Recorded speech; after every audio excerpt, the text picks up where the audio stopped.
சேலம் புறநகர் மாவட்ட கழகத்தின் சார்பாக ஓமலூர் சட்டப்பேரவை தொகுதியிலே ஓமலூர் பேரூராட்சியிலே அனைத்து இந்திய அண்ணா திராவிட முன்னேற்ற கழகத்தினுடைய 54ஆம் ஆண்டு துவக்க விழா நிகழ்ச்சியிலே கலந்து கொண்டு தலைமுறையாற்றிய மாவட்ட கழகத்தினுடைய செயலாளர் முன்னாள் மாநில கூட்டுறவு வங்கியுடைய தலைவர் சகோதரர் திரு ஆர் இளங்கோவன் அவர்களே, நிகழ்ச்சியிலே முன்னிலை உரையாற்றி வரவேற்பு நிகழ்த்திய மரியாதைக்குரிய இந்த தொகுதியுடைய மண்ணின் மைந்தர் மாவட்ட அம்மா பேரவையினுடைய செயலாளர் சட்டப்பரப்பில் அறிவிச்சவர் திரு ஆர் மணி அவர்களே, மற்றும் இந்த நிகழ்ச்சியிலே கலந்து கொண்டு சிறப்பித்துக் கொண்டிருக்கின்ற மரியாதைக்குரிய கழகத்தினுடைய அமைப்பு செயலாளர் முன்னாள் அமைச்சர் அண்ணன் திரு எஸ் எம்எல்ஏ அவர்களே, வாரியந்து சிறப்பித்துக் கொண்டிருக்கின்ற சட்டப்பேரவை உறுப்பினர்கள் திரு எம் ராஜா என்ற ராஜமுத்து அவர்களே, திரு எஸ் சுந்தரராஜன் அவர்களே, திரு ஏ நல்லதம்பி எம்எல்ஏ அவர்களே, திரு ஏ பி ஜெயசங்கரன் எம்எல்ஏ அவர்களே, திருமதி சித்ரா எம்எல்ஏ அவர்களே, முன்னாள் எம்பி திரு என் சந்திரசேகரன் அவர்களே, முன்னாள் எம்எல்ஏ திரு வெற்றிவேல் அவர்களே, முன்னாள் எம்எல்ஏ திருமதி பி மனோன்மணி அவர்களே, மற்றும் இந்த நிகழ்ச்சியில் கலந்து கொண்டிருக்கின்ற வழக்கறிஞர் பிரிவு மாவட்ட செயலாளர் அறிவிச்சாளர் திரு பி சித்தன் அவர்களே, மகளிரணி மாவட்ட செயலாளர் திருமதி எஸ் லலிதா சரவணன் அவர்களே, மாவட்ட வர்த்தகணி செயலாளர் திரு ஏ மாதேஷ் சந்திரன் அவர்களே,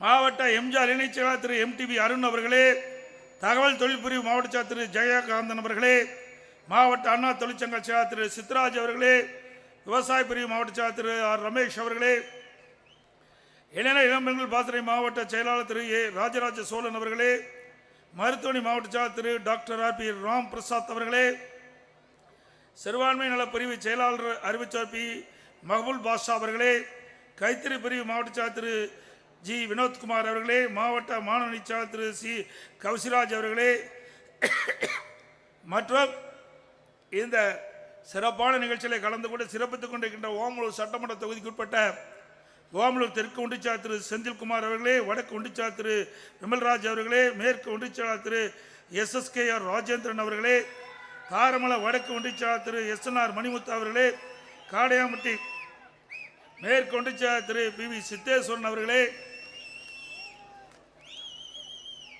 காடையாம்பட்டி கிழக்கு ஒன்றியச்சாளர் திரு சுப்பிரமணியன் அவர்களே, மற்றும் காடையாம்பட்டி பேரூராட்சியாளர் திரு ஆனந்தகுமார் அவர்களே, கருப்பூர் பேரூராட்சியாளர் திரு ஜீவா அவர்களே, மற்றும் இந்த சிறப்பான நிகழ்ச்சியில் கலந்து கொண்டு சிறப்பித்துக் கொண்டிருக்கின்ற இந்த விளம்பரத்தால் இடம்பெற்றிருக்கின்ற திரு கே வெங்கடாஜலம் பொதுக்குழு உறுப்பினரிலிருந்து திரு இ சிவகுமார் கண்ணங்குச்சி பேரூராட்சி செயலாளர் அதுவரை இந்த விளம்பரத்தால் இடம்பெற்றிருக்கின்ற கழகத்தினுடைய அனைத்து மட்ட நிர்வாகிகளே,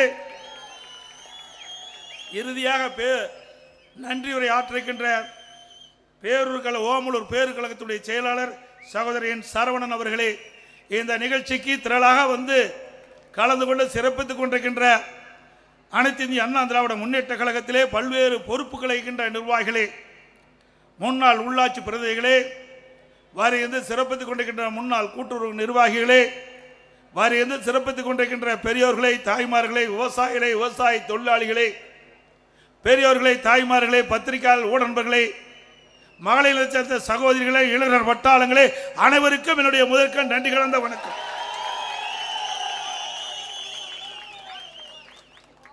இன்றைய தினம் அனைத்து இந்திய அண்ணா திராவிட முன்னேற்ற கழகம் 53 ஆண்டு காலம் நிறைவு செய்து 54வது ஆண்டு காலத்திலே அடியெடுத்து வைத்திருக்கின்றோம்.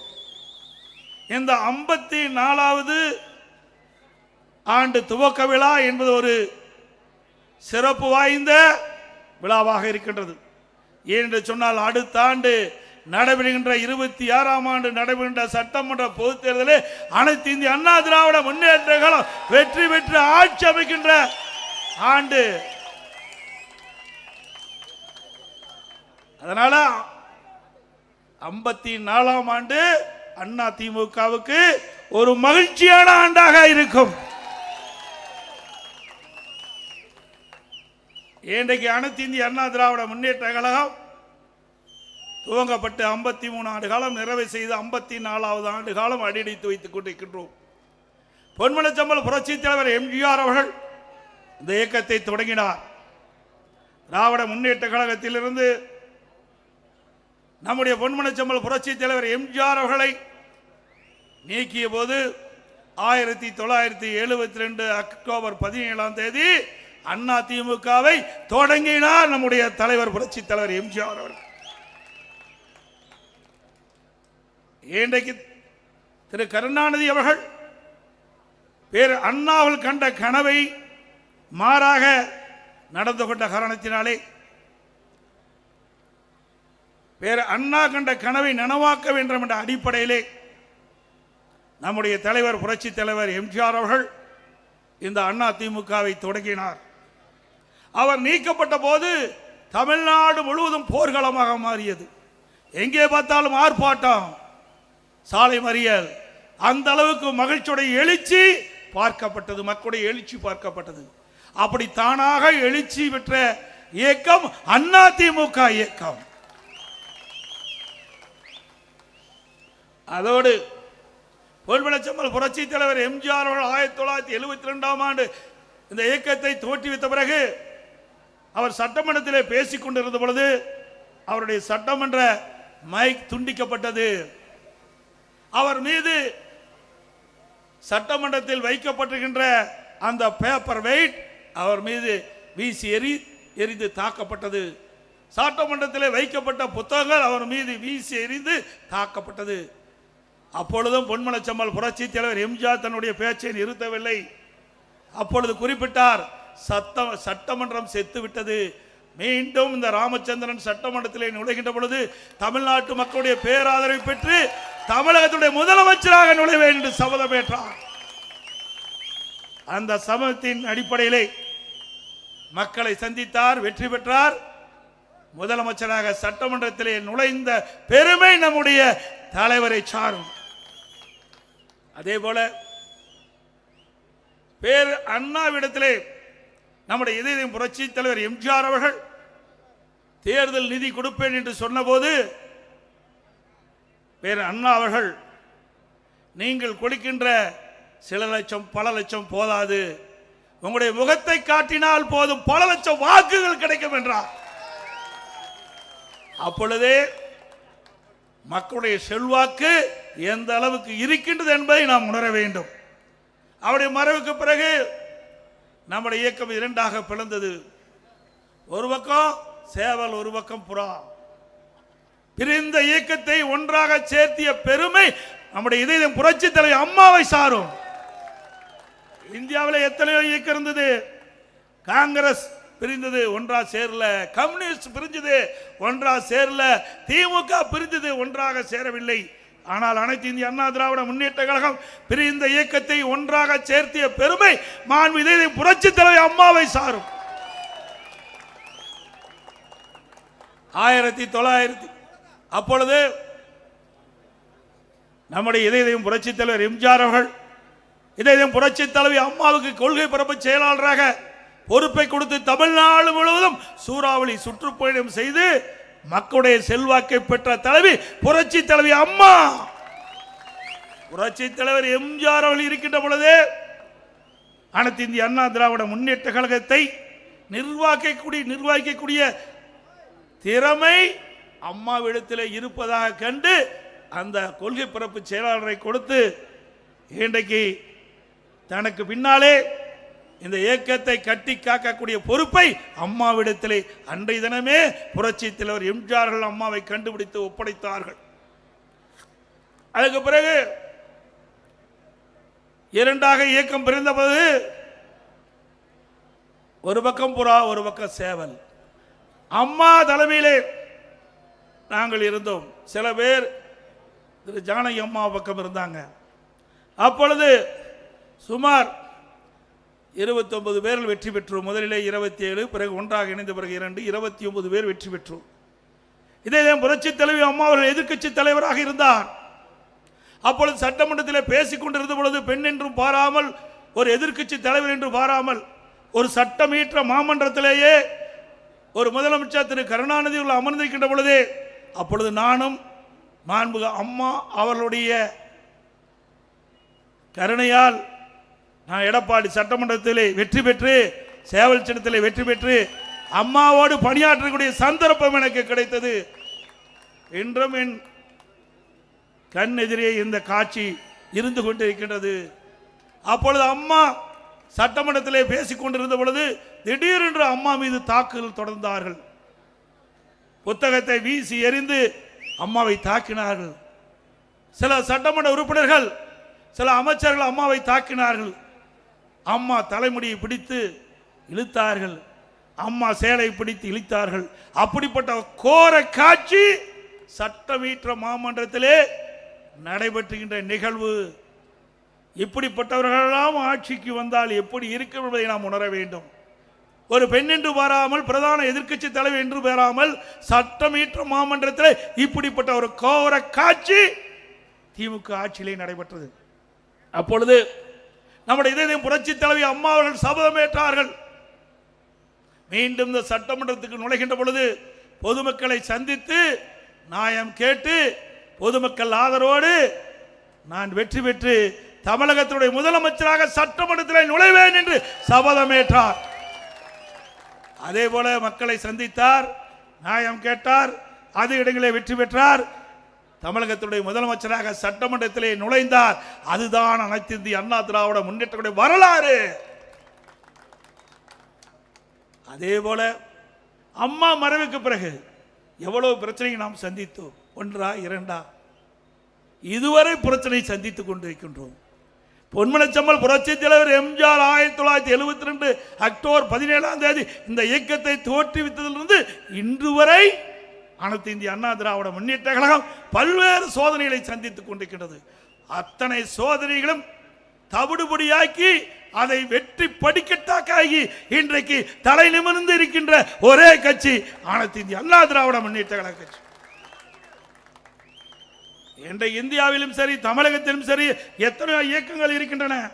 எந்த இயக்கத்திற்கு இப்படிப்பட்ட சோதனை வந்தது கிடையாது. பொன்மனச்செம்மல் புரட்சி தலைவர் எம்ஜிஆர் கட்சி ஆரம்பித்தது போதும் அவருக்கு சோதனை.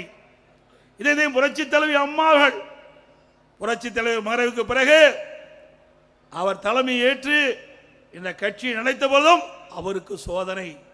ஒருமுறை பாண்டிச்சேரி தேர்தலை முடித்துக் கொண்டு அவர்கள் காரிலே சென்னைக்கு திரும்பிக் கொண்டிருந்த பொழுது மீனம்பாக்கம் விமான நிலையத்திற்கு எதிரே ஒரு லாரி அம்மா கார் மீது மோதி கொலை முயற்சி செய்த முற்பட்டார்கள். அப்பொழுதும் இறைவனர்களால் தப்பித்து மருத்துவமனை சிகிச்சை பெற்றுக் கொண்டிருந்தார்கள். அந்த சிகிச்சை கூட முழுமையாக பெற முடியாத ஒரு சூழலை திமுக அராஜக ஆட்சியிலே நடைபெற்றது. இப்படி நம்முடைய தலைவருக்கு ஏற்பட்ட கொடுமைகள், இன்னல்கள் ஏராளம். அதையெல்லாம் முறியடித்துத்தான் இன்றைக்கு அனைத்து இந்திய அண்ணா திராவிட முன்னேற்ற கழகம் மக்கள் சக்தி படைத்த, மக்கள் செல்வாக்கு படைத்த இயக்கமாக இன்று இருந்து கொண்டிருக்கின்றது. எத்தனை பேர் நம்ம இயக்கத்தை பற்றி விமர்சனம் செய்கின்றார்கள்? வேற எந்த இயக்கத்தையாவது விமர்சனம் செய்கின்றார்களா? கிராமத்திலே சொல்லுவார்கள், பழுத்த மரத்திலே தான் கல்லடி விழுகும் என்று. மக்கள் செல்வாக்கு படைத்த கட்சி மீதுதான் இன்றைக்கு பல்வேறு வகையிலே இன்றைக்கு அவதூறு பிரச்சாரங்களை செய்து வருகின்றார்கள். வேற எந்த கட்சி பற்றியும் யாரும் நினைப்பதில்லை. அனைத்து இந்திய அண்ணா திராவிட முன்னேற்ற கழகம் மக்கள் செல்வாக்கு மிக்க கட்சி. அதனால் நம் மீது அத்தனை பேரும் எரிந்து கொண்டு இருக்கின்றார்கள். அது மட்டுமல்ல, சிந்தித்து பார்க்க வேண்டும்.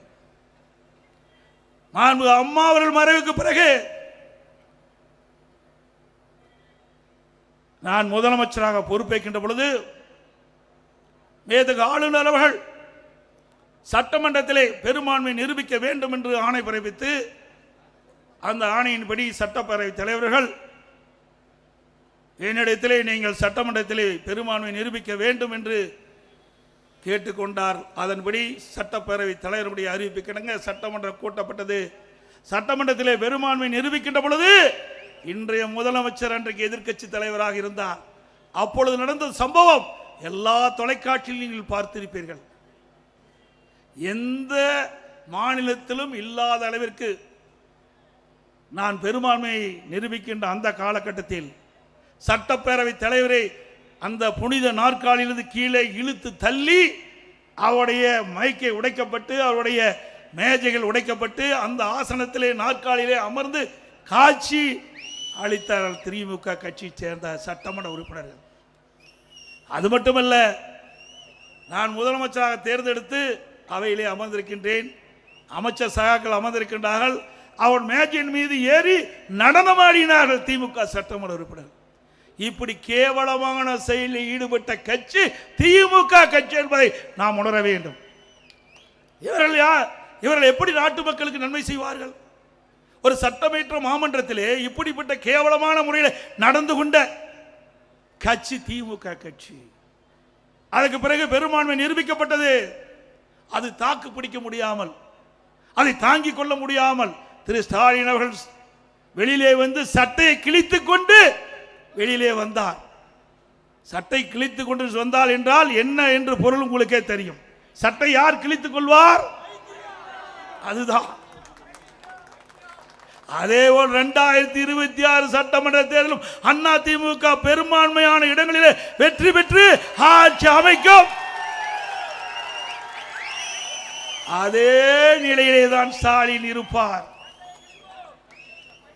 ஸ்டாலின் அவர்களே, அண்ணா திமுக தாக்க தாக்க அண்ணா திமுக வளர்ந்து கொண்டுதான் இருக்கும்.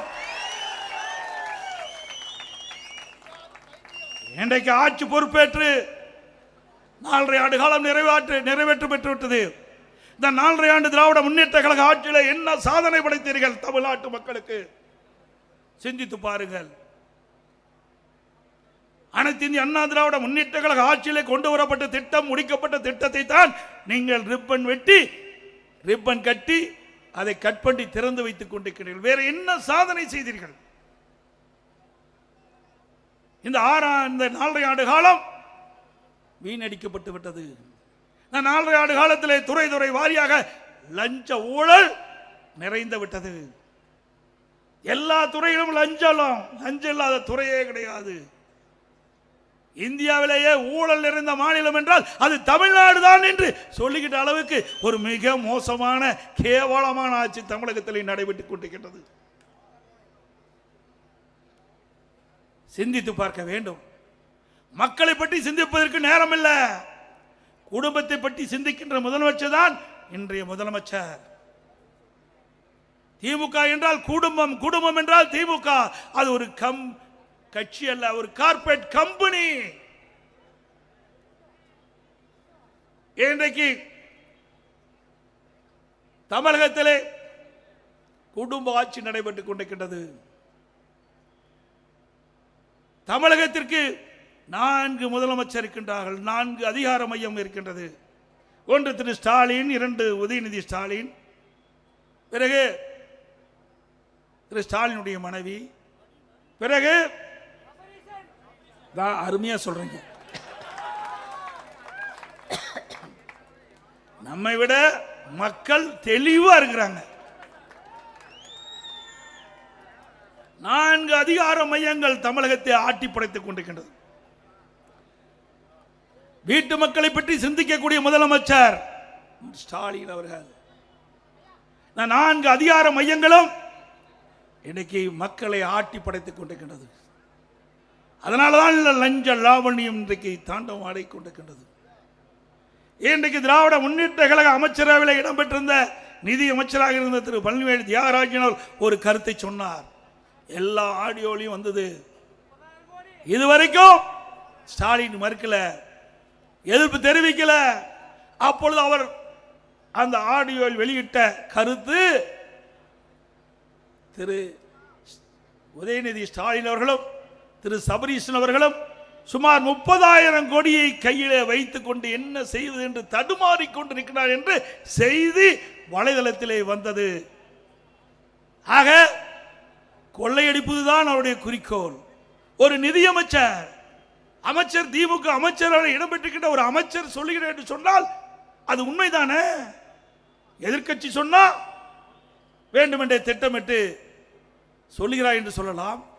ஆனால் திமுக அமைச்சராக இருக்கின்ற ஒரு நிதி அமைச்சரை சொல்லுகின்ற பொழுது அதிலே உண்மை இருக்கின்ற என்பதுதான் பொருள். ஆக 30,000 கோடி ஊழல் செய்த கட்சி திமுக கட்சி.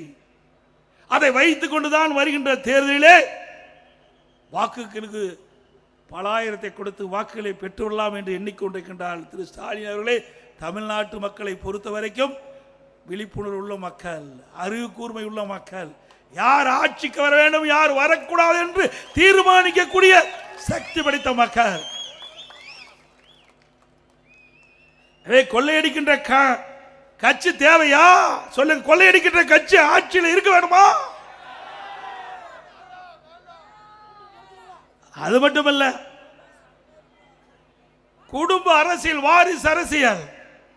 வாரிசு அரசியல் என்று சொன்னா ஒரு கட்சியினுடைய அமைச்சர் இருப்பாங்க, அவருடைய மகன் எம்எல்ஏ எம்பி ஆகுவாங்க. அது கிடையாது.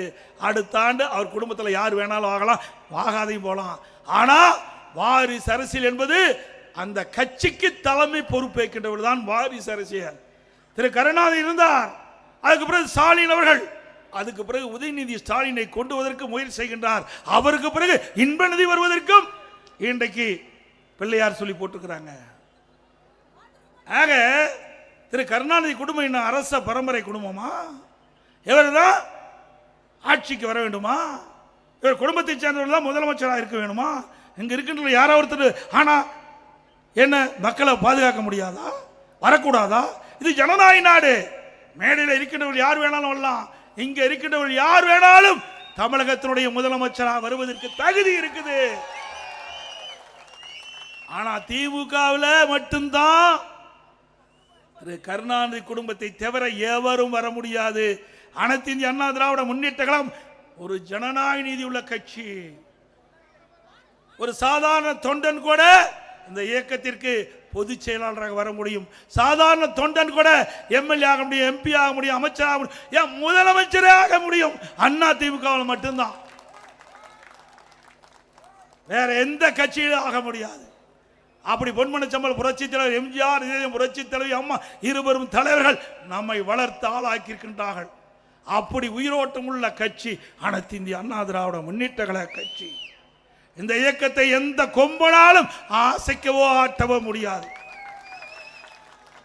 எப்படி காற்றை தடை போட முடியாதோ அப்படி அனைத்து இந்திய அண்ணா திராவிட முன்னேற்ற கழகத்தை எவராலும் தடுத்து நிறுத்த முடியாது.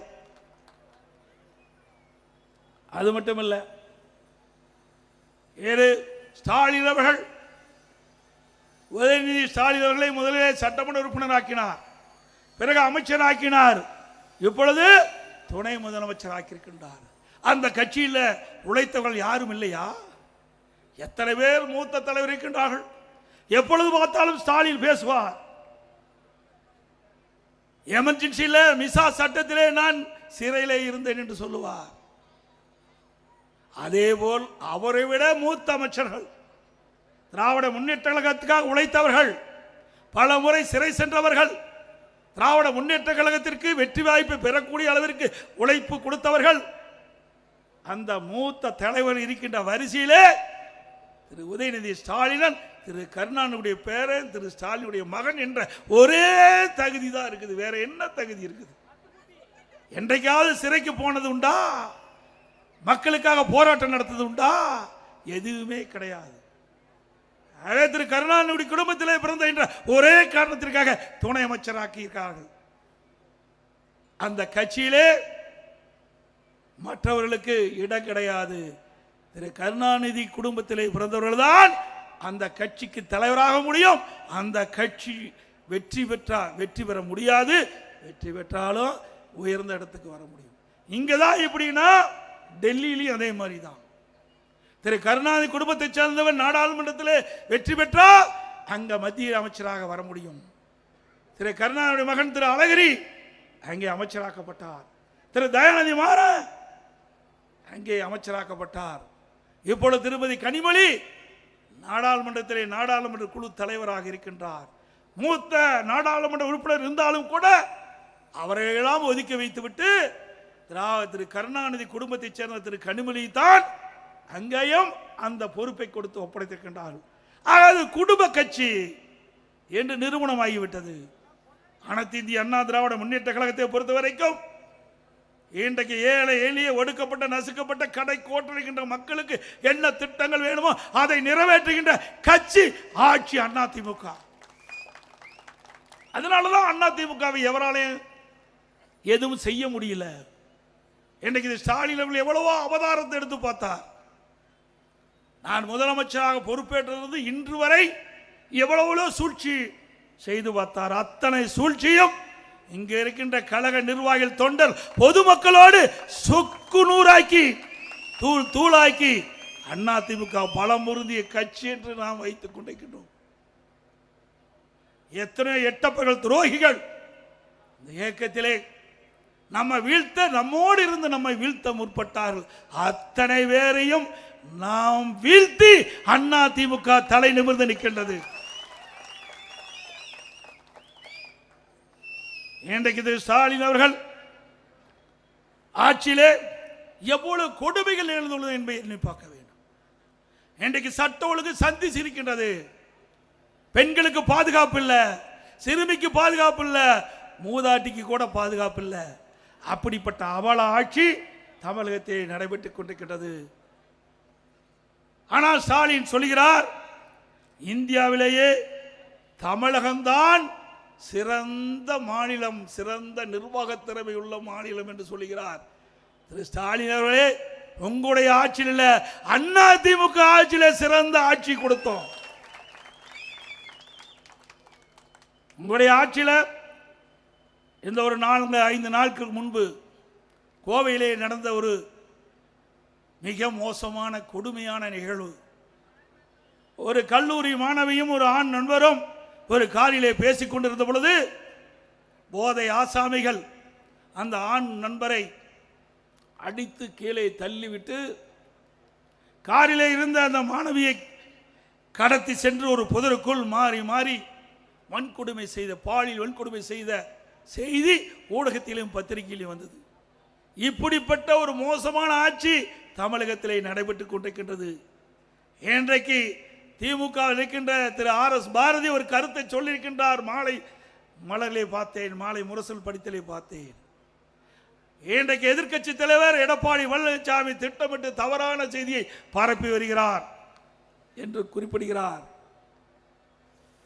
அது மட்டுமல்ல, அயோக்கியத்தனமான வார்த்தையை பேசுறான்னு சொல்றார்.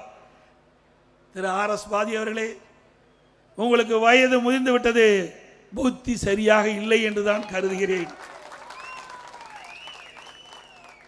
திராவிட முன்னேற்ற கழகம் ஆட்சி பொறுப்பேற்ற பிறகு எத்தனை பாலியல் வன்கொடுமைகள் நடைபெற்றது என்ற செய்தியை உங்களுடைய அமைச்சரே தூத்துக்குடியிலே பேசியிருக்கின்றார். கொஞ்சம் நஞ்சமல்ல, அவ்வளவு வன்கொடுமைகள் நடந்திருக்கின்றன. இதை புள்ளி விவரத்தோடு நாங்கள் குறிப்பிடுகிறோம்.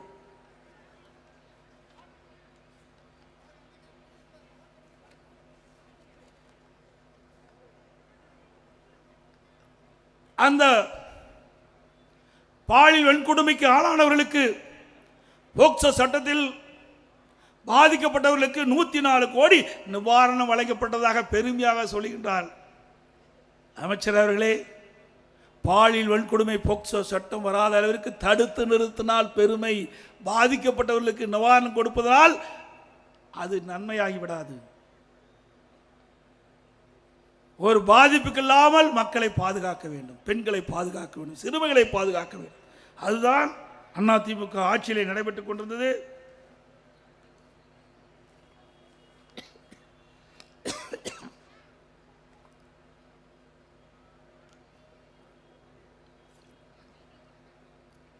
சமூகத்துறை அமைச்சர் அவர்கள் அந்த கருத்தை சொல்லியிருக்கின்றார்.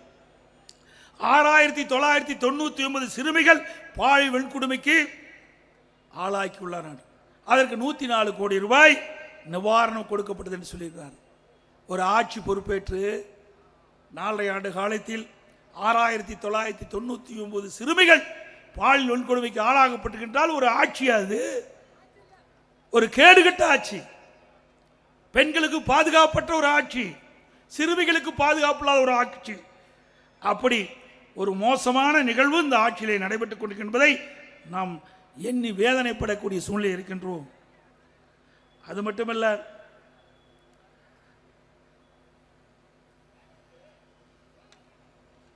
இன்றைக்கு தமிழகத்தில் போதைப்பொருள் விற்பனை சர்வதாரணமாக நடக்குது. உங்களுக்கு எல்லாம் தெரியும், கிராமத்திலிருந்து நகரம் வரை போதைப்பொருள் விற்பனை இல்லாத இடமே இல்லை, கஞ்சா இல்லாத இடமே இல்லை. எங்க பார்த்தாலும் கொலை, கொள்ளை, திருட்டு, வழிப்பறிவு, பாலியல் வன்கொடுமை நடப்பது என்று சொன்னால் அதற்கு இந்த கஞ்சா போதை ஆசாமிகளால் தான் நடக்குது. இதை கட்டுப்படுத்த வேண்டும் என்று நான் பல முறை சட்டமன்றத்திலே பிரதான எதிர்க்கட்சி என்ற முறையிலே நான் குரல் கொடுத்தேன். ஆனால் இன்றைய முதலமைச்சர் அதுக்கெல்லாம் கவனம் செலுத்தவில்லை. இன்றைக்கு தமிழ்நாடு முழுவதும் அன்றாட செய்திகள், ஊடகத்திலும் பத்திரிகையிலும் வருகின்ற செய்தி, இத்தனை கிலோ, இத்தனை டன் கஞ்சா கைப்பற்றப்பட்டது என்ற செய்தி தான் வந்து கொண்டு இருக்கின்றது. இன்றைக்கு தமிழகத்திலே போதைப் பொருள் நிறைந்த மாநிலமாக இன்றைக்கு திராவிட முன்னேற்ற கழகத்திலே உருவாகிவிட்டது. இப்படிப்பட்ட ஒரு மோசமான ஆட்சி, இந்த போதைப் பொருள் ஆசாமியால் தான் இவ்வளவு கொடூர நிகழ்வுகள் தமிழகத்திலே நடந்து கொண்டிருக்கின்றன. அதை தடுப்பதற்கு திராணியற்ற முதலமைச்சர், காவல்துறையை வைத்துக் கொண்டிருக்கின்ற முதலமைச்சர் ஒரு கடுமையான நடவடிக்கை எடுக்கப்பட்டிருக்க வேண்டும். ஒரு பிரதான எதிர்க்கட்சி சொல்லுகின்ற பொழுது அந்த கருத்தை உள்வாங்கி இதை எப்படி தடுத்து நிறுத்துவது, அதற்கு என்ன உண்டான நடவடிக்கை எடுக்குது என்று ஒரு நடவடிக்கை எடுக்கப்பட்டிருந்த ஒரு சிறந்த முதலமைச்சர்.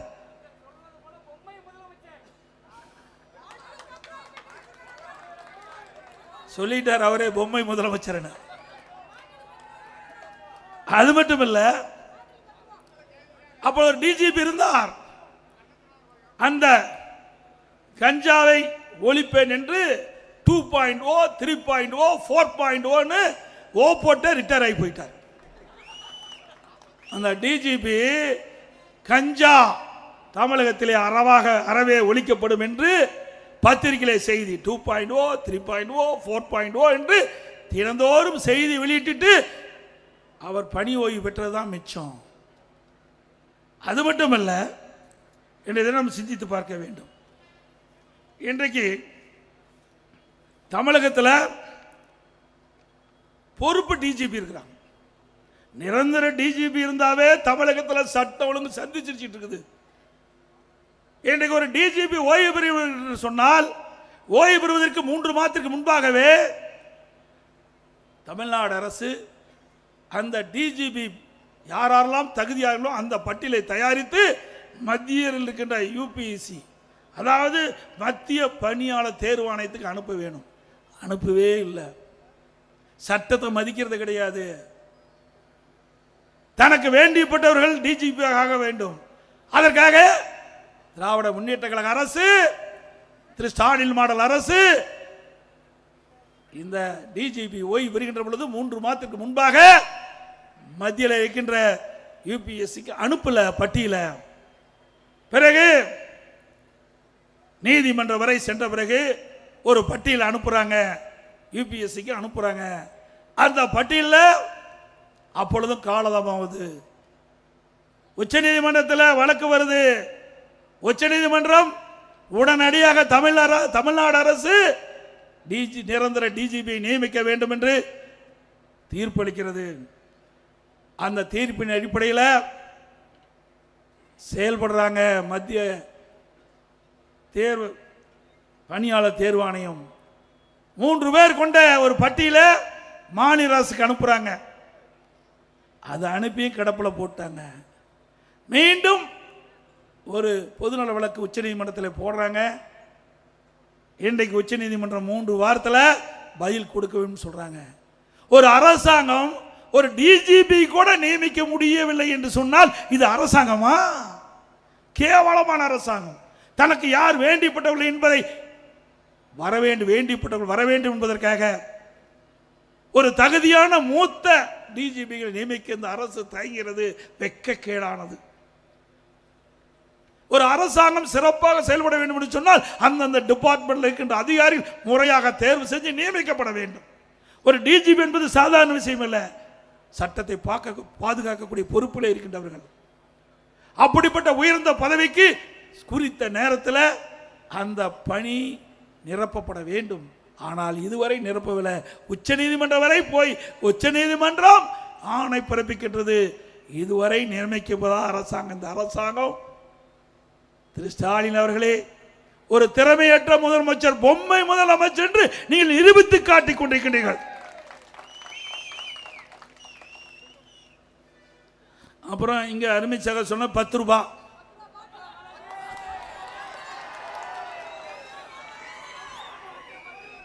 உங்களுக்கு தெரியும், பல கூட்டத்திலையும் பேசணும். இந்த 10 ரூபாய்னு பாட்டு பாடும்போது என்ன நடந்ததுன்னு உங்களுக்கு தெரியும். யார் பாட்டு பாடினா யார் நடந்ததுன்னு உங்களுக்கு தெரியும். அது என்ன நீங்களே புரிஞ்சுக்கிங்க. ஆக திராவிட முன்னேற்ற கழகம் ஆட்சி வந்ததுக்கு பிறகு தமிழகத்தில் டாஸ்மாக் கடை சுமார் 6000 கடைகள் இருக்கின்றன. பெரும்பாலான கடையில் இருக்கிற அந்த பார்லாம் திமுக கட்சி சார்ந்தவர்கள் எடுத்துக்கிட்டாங்க. அந்த பார்ல இன்றைக்கு முறைகேடாக மதுபானங்கள் விற்கப்பட்டது. அது ஒரு புறம். அந்தந்த டாஸ்மாக் கடையில் அந்த டாஸ்மாக் கடைக்கு சென்று யாராவது அந்த கடையில் மது பாட்டில் வாங்கினா 10 ரூபா அதிகமாக கொடுத்தா தான் அந்த பாட்டில் கொடுப்பாங்க. ஒரு நாளைக்கு 1.5 கோடி பாட்டில் விற்குது. ஒரு பாட்டிலுக்கு 10 ரூபாய்னா ஒரு நாளைக்கு 15 கோடி வருது. ஒரு நாளைக்கு 15 கோடி டாஸ்மாக் கடையிலிருந்து வருது. நாம் யாரும் போகாதீங்கப்பா, நம்ம ஆளுங்க டாஸ்மாக் கடைக்கு போகாதீங்க, வேண்டாம், தப்பு. நம்மளால போக மாட்டாங்க. திமுக காரன் அங்கேயே தான் குடியிருக்கிறான். அவங்ககிட்ட தான் இந்த காசையே பிடுங்குறான். யாரு? திமுக காரன்கிட்டயே காசை பிடுங்குற கட்சி திமுக கட்சி. ஆக ஒரு நாளைக்கு 1.5 கோடி பாட்டில், அந்த ஒரு பாட்டிலுக்கு 10 ரூபாய்னா 1.5 கோடி ரூபாய் டாஸ்மாக் கடையிலிருந்து மட்டும் திமுக மேலிடத்துக்கு சென்று கொண்டிருப்பதாக தகவல். அதோட மாசத்துக்கு 450 கோடி, கிட்டத்தட்ட வருஷத்துக்கு 5400 கோடி. அப்படி 4.5 ஆண்டுல சுமார் 24,000 கோடி இந்த டாஸ்மாக் கடையில் ஒரு பாட்டிலுக்கு 10 ரூபா வாங்கினது மட்டும் கொள்ளையடித்த அரசாங்கம் ஸ்டாலின் தலைமையில் இருக்கின்ற அரசாங்கம். நினைச்சு பாருங்க. அதுக்கு பிறகு அந்த பார்ல விற்கிறது அது தனி, அது தனியா வாங்கி கள்ள இதில் விற்கிறாங்க, பார்ல விற்கிறாங்க. இது ஒரு வருமானம். ஆக இந்த டாஸ்மாக் நிறுவனத்தின் மூலமாக கடையிலிருந்தும் சரி, பாட்டிலுக்கு 10 ரூபா வாங்கலும் சரி, அதோட பார்லிருந்தும் சரி, சுமார் 50,000 கோடி கொள்ளையடித்த கட்சி திமுக கட்சி, திமுக அரசாங்கம். அதனாலதான் இன்னைக்கு ஈடி டாஸ்மாக் நிறுவனத்தில் பூந்து அதில் 1000 கோடி முறைகேடு நடைபெற்றதாக கண்டுபிடிச்சாங்க. திமுக ஏதோ பேசி சமாளித்துட்டு இருக்கிறாங்க. விரைவில் உண்மை வெளிவரும். மீண்டும் அண்ணா திமுக ஆட்சி அமைந்தவுடன் இதை முழுமையாக விசாரிக்கப்படும். சட்ட நிதியாக யார் தவறு செய்யலோ அவர் மீது உரிய நடவடிக்கை எடுக்கப்படும். இதுதான் எப்படின்னா, மின்சாரத்துறையில் டிரான்ஸ்பாரம் அதில் கொள்முதல் செய்கிறாங்க, அதுக்கு டெண்டர் விட்டாங்க. அந்த டெண்டர் சுமார் 32 டெண்டர் என்று நான் நினைக்கிறேன். 32 டெண்டரும் ஒரே ரேட். அதாவது ஒரு டிரான்ஸ்பாரத்துக்கு 5000, ஒரு உதாரணத்துக்கு சொல்றேன், ஒரு 5500 ரூபாய்னா 32 டெண்டரும் 5500 ரூபாய். எங்கேயாவது இப்படிப்பட்ட அதிசயம் உண்டா? நினைச்சு பாருங்க எப்படியெல்லாம் கொள்ளையடிக்கிறாங்க. எதுக்கும் அஞ்சல, எதுக்கும் பயம் இல்லை, சட்டத்துக்கும் பயம் இல்லை, மக்களிடத்திலையும் பயம் இல்லை. எதுல எப்படி கொள்ளையடிக்க வேணுமோ அதையெல்லாம் கொள்ளையடிக்கின்ற கைதேர்ந்த கட்சி திமுக கட்சி, திமுக அரசாங்கம். இப்ப நீதிமன்றத்தில் இருக்குது. சிந்திச்சு பாருங்க, மக்களுடைய பணம் எப்படியெல்லாம் அந்த திமுக குடும்பத்துக்கு போய்கொண்டிருந்ததை நம்ம எண்ணி பார்க்க வேண்டும். அதோட நம்முடைய இது பேரூராட்சி, நகராட்சி, மாநகராட்சியில் வரி வசூல் பண்ணுவாங்க, கிராமத்திலையும் வரி வசூல் பண்ணுவாங்க. திமுக ஆட்சிக்கு பிறகு வீட்டுக்கு 100% வரி உயர்த்திட்டாங்க, கடைக்கு 150% வரி உயர்த்திட்டாங்க. இந்த வரி உயர்வினால் மக்களுக்கு தேவையான அடிப்படை வசதி செய்து கொடுப்பது தான் இந்த வரி போட்டாங்க. இந்த வரியிலையும் ஊழல் செய்த கட்சி திமுக கட்சி. இன்னைக்கு மதுரை மாநகராட்சியில் 200 கோடி இந்த வரி வருவாயிலிருந்து ஊழல் செஞ்சிருக்கிறாங்க. எப்படி வருவாய்? ஆட்டுக்கு மாட்டுக்கு வரி போட்டாங்க, பன்னிக்கு வரி போட்டாங்க. அந்த பன்னிக்கு போட்ட வரியில் கூட ஊழல் செய்த கட்சி, வெட்கமில்லாத ஆண்டு கொண்டிருக்கிற கட்சி திமுக கட்சி. சிந்திச்சு பாருங்க. யாரு? திமுக ஆட்சி, திமுக மேயர். திமுகவே ஊழலை கண்டுபிடிச்சிருக்குது, நாம சொல்லல. திமுக அரசாங்கமே ஊழல் கண்டுபிடித்து வெளியிலே வெளியிடப்பட்டதுதான் நான் சொல்றேன்.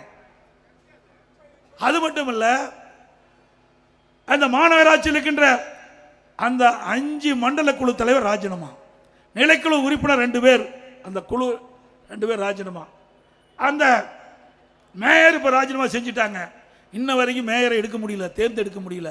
உள்கட்சி பூசல், எல்லாம் பங்கு பிரிக்கிறதுல பிரச்சனை. அங்க இருக்கிற கவுன்சிலுக்குள்ள, திமுக கவுன்சிலுக்குள்ள இன்னைக்கு போராட்டம். யாருக்கு எவ்வளவு பங்கு பிரிக்க வேண்டும் என்று போராட்டம் நடந்துட்டு. இன்னும் அந்த மேயர் ராஜினாமா செஞ்ச பிறகு மதுரையிலே மேயர் தேர்தல் நடத்த முடியல. மேயருடைய கணவர் இன்றைக்கு சிறையில் இருக்கின்றார். இப்படிப்பட்ட கொடுமையான ஆட்சி, ஊழல் ஆட்சி திமுக ஆட்சி. இது திமுகவுக்கு இது ஒரு சான்று. நாம சொல்லல, எதிர்கட்சி சொல்லல, திமுக ஆளுகின்ற அரசாங்கம் அதை கண்டுபிடிச்சு இதனை வெளியிட்டிருக்குது. இங்கதான் எப்படின்னா, திண்டுக்கல் மாநகராட்சியில் 4.5 கோடி ஊழல். சேலத்தில் எவ்வளவு ஊழல் நடந்திருக்குன்னு தெரியல. நம்ம ஆட்சிக்கு வந்து வருகிறதா அதையும் கண்டுபிடிக்க வேணும். அதே போல காஞ்சிபுரத்தில் அங்கேயும் இப்படித்தான் பங்கு பிரித்தல் ஊழல். கோவையிலையும் அதே மாதிரி, திருநெல்வேலியிலையும் அதே மாதிரி. இந்த மாநகராட்சி எல்லாம் பங்கு பிரிப்பில் ஏற்பட்ட பிரச்சனை அங்கங்க பத்திரிகையிலே செய்தி வந்திருக்குது. இப்படிப்பட்ட ஊழல் ஆட்சி தான் திமுக ஆட்சி என்பதை மக்கள் புரிந்து கொள்ள வேண்டும். இன்றைக்கு திராவிட முன்னேற்ற கழகத்தில் உள்ளாட்சியில் பணி நியமனம் எல்லா பத்திரிகைகளும் உங்களுக்கு பார்த்துருப்பீங்க. பாரு, அருமையாக சொல்றாரு. எப்ப நீயே வந்து பேசலாம் எனக்கு பதிலா. இதையெல்லாம் மக்களிடத்தில் சொல்ல வேணும். கிராமம் பூரா, நகரம் பூரா, வீதி வீதியா இந்த ஊழல் பிரச்சனையை எடுத்து சொல்ல வேணும். கிட்டத்தட்ட 800 கோடி ஊழல், 888 கோடி ஊழல் கண்டுபிடித்திருக்கிறாங்க. இந்த பதவி கொடுப்பதற்கு, பணி ஆணை வழங்குவதற்கு உள்ளாட்சி அமைச்சர் திரு நேரு அவர்கள் 888 கோடி ஊழல் நடைபெற்றதாக பத்திரிகையிலே வலைதளம் செய்தி வந்திருக்குது. இது இன்ன வரைக்கும் மறுக்கல. அந்த அமைச்சர் அங்க டெல்டா மாவட்டத்தில் பொறுப்பா இருக்கிறார். அங்க பேசுறார், ஒரு நிகழ்ச்சியில், திமுக நிகழ்ச்சியில் பேசுறார். என்னை தான் குற்றம் சுமத்திட்டு இருக்கிறாங்க அப்படின்னு. ஆமா, தவறு செஞ்சா குற்றம் சுமத்த தான் செய்வாங்க. நீ நிரபராதி நியமிங்க. ஏன் எங்க மேலாம் வழக்கு போடல? எங்க மேல வழக்கு போட்டா எவ்வளவோ சிரிப்பு, எவ்வளவோ ஆனந்தம், எவ்வளவு பேச்சு. எடப்பாடி பழனிசாமி நெடுஞ்சாலை துறையிலே 4800 கோடி ஊழல் போட்டீங்கல்ல, நான் நீதிமன்றத்துக்கு போய் நிரபராதி என்று நிரூபித்து வந்து மக்கள் முன்னிக்கிறேன். அந்த தெம்பு திராணி உங்களிடத்தில் இருக்குதா?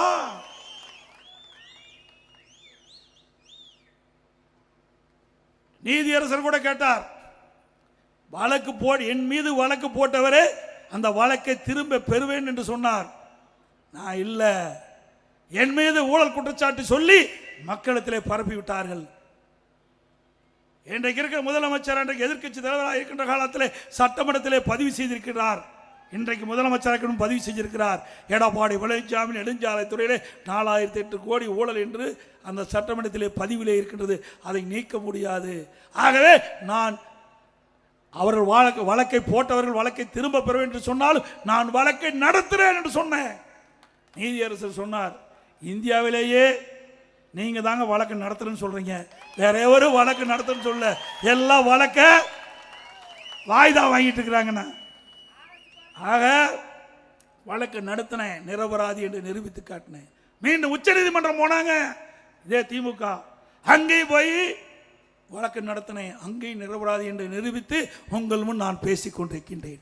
அப்படி தில்லு திராணி தெம்பு இருந்தா இந்த அமைச்சர்கள் உங்கள் மீது ஊழல் குற்றச்சாட்டு சொல்லியிருக்காங்களா? நீதிமன்றத்தில் வழக்கு வந்தா வாய்தா வாங்காம நீதிமன்றத்தில் ஆஜராகி அங்கே வழக்கை நடத்துங்கள், நிரபராதி என்று நிரூபிங்கள். முடியாது, ஏன்னா ஊழல் செஞ்சிருக்காங்கல்ல. எங்களிடத்திலே மடியிலே கனமில்லை, வழியிலே பயமில்லை. இன்னும் சொல்றான் பல பேர். வடநாட்டில் எடப்பாடி பழனிசாமி என்னன்னு உங்களுக்கு தெரியும். என்ன பூச்சாடி கட்டினாலும் எடப்பாடி பழனிசாமி பயப்பட மாட்டார். சட்டத்தின் ஆட்சி நடத்தினோம். அண்ணா திமுக ஆட்சிக்கின்ற பொழுது, நான் முதலமைச்சராக ஆக்கின்ற பொழுது சட்டத்தின் ஆட்சி நடைபெற்றது. சட்டப்படி தவறு செய்தவர்களை கண்டுபிடித்து சிறைகளை அடைத்தோம், நீதிமன்றத்தில் ஆஜர்படுத்தினோம். உங்களுடைய ஆட்சியில் அப்படியா இருக்குது? கிடையாது. வேண்டுமென்று திட்டமிட்ட துரோகிகளும் இன்றைக்கு பேசி வருகிறார்கள். இவரெல்லாம் எப்படிப்பட்டவர் என்பதை எண்ணி பாருங்கள். இவரெல்லாம் இயக்கத்திற்கு விசுவாசமானவர்களா? சிந்தித்து பாருங்கள். அது மட்டுமல்ல,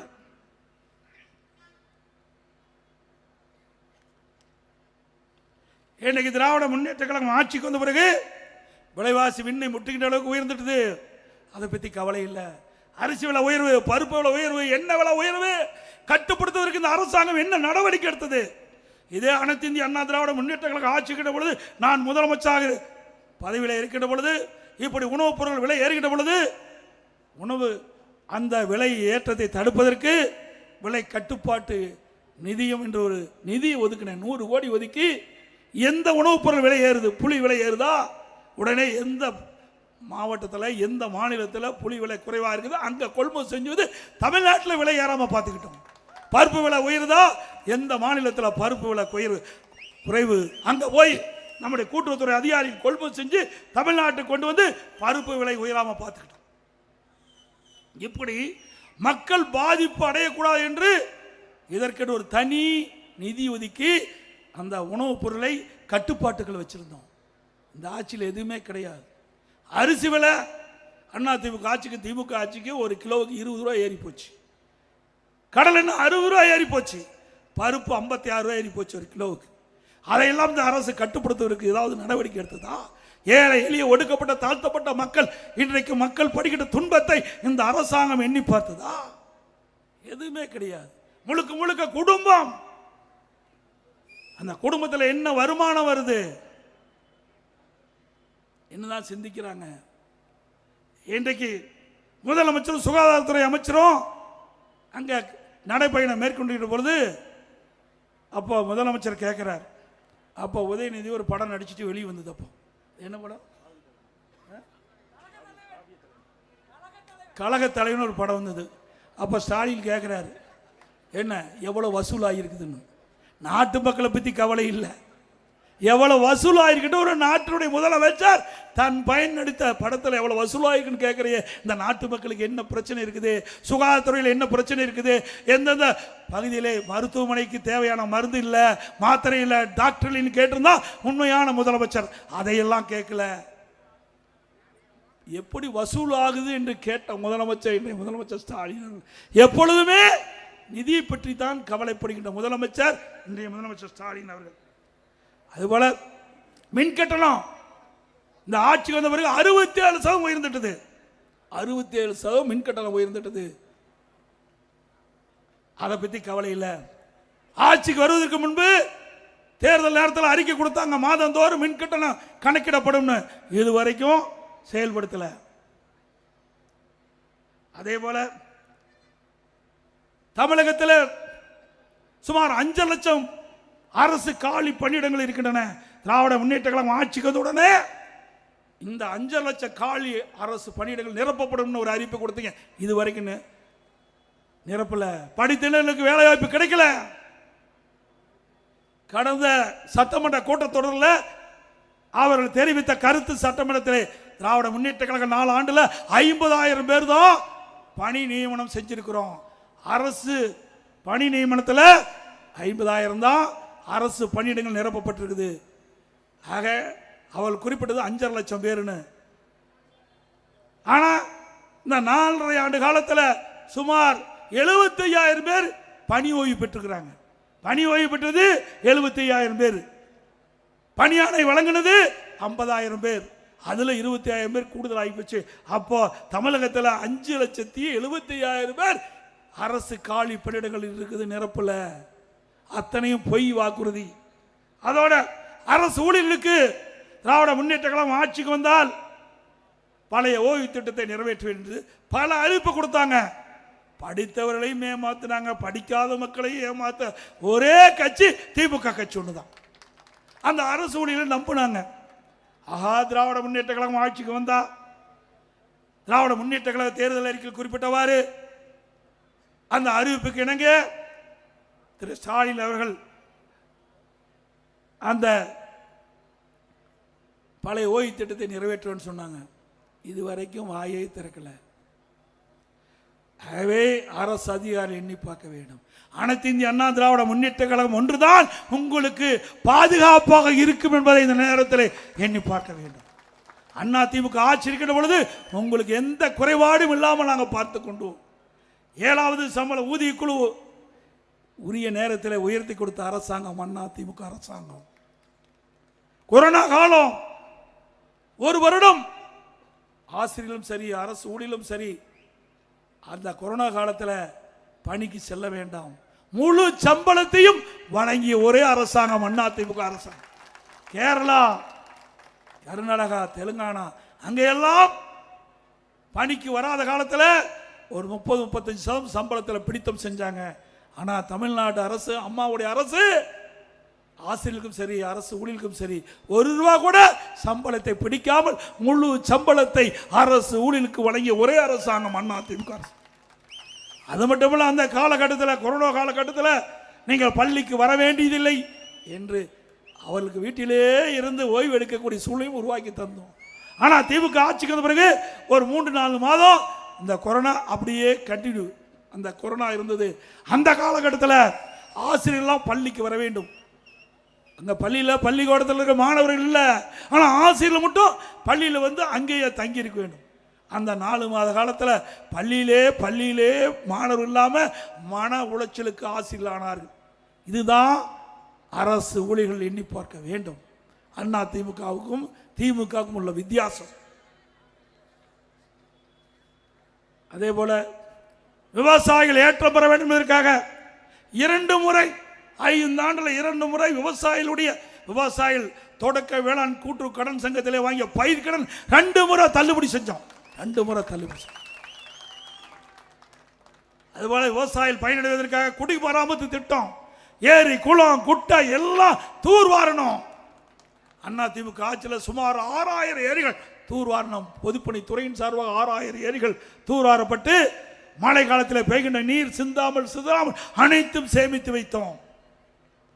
ஊராட்சி ஒன்றியம், குளம், குட்டை 26000 ஏரிகள் அத்தனையும் தூர்வாரி இன்றைக்கு மழை காலத்திலே தண்ணீரை தேக்கி வைத்து நிலத்தடி நீரை உயர்த்தி விவசாயத்துக்கு தேவை நீர், குடிப்பதற்கு தேவை நீரை உருவாக்கி தந்த அரசாங்கம் அண்ணா திமுக அரசாங்கம். அந்த திட்டத்தையும் கைவிட்டுட்டீங்க.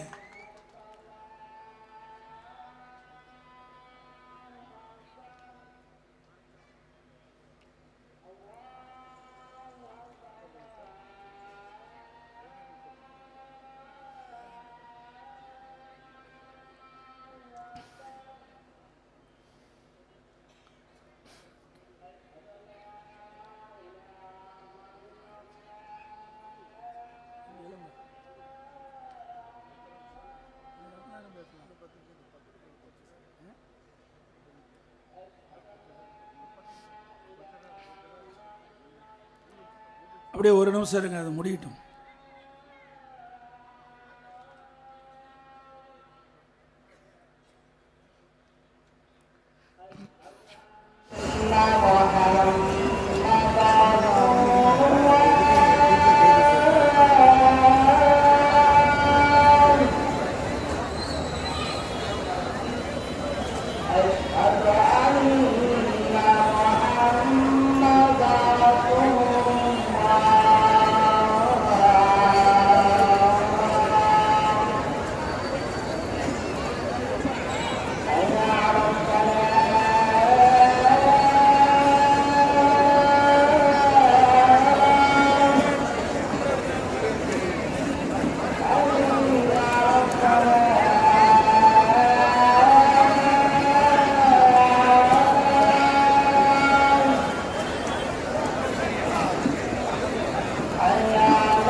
அதே போல நம்முடைய சேலம் மாவட்டத்தில் மேட்டூர் சட்டமன்ற தொகுதி, ஓமலூர் சட்டமன்ற தொகுதி, எடப்பாடி சட்டமன்ற தொகுதி, சங்ககிரி சட்டமன்ற தொகுதி, இங்கு இருக்கின்ற வறண்ட 100 ஏரிகளுக்கு நீர் நிரப்புகின்ற திட்டம், நீரேற்று திட்டம்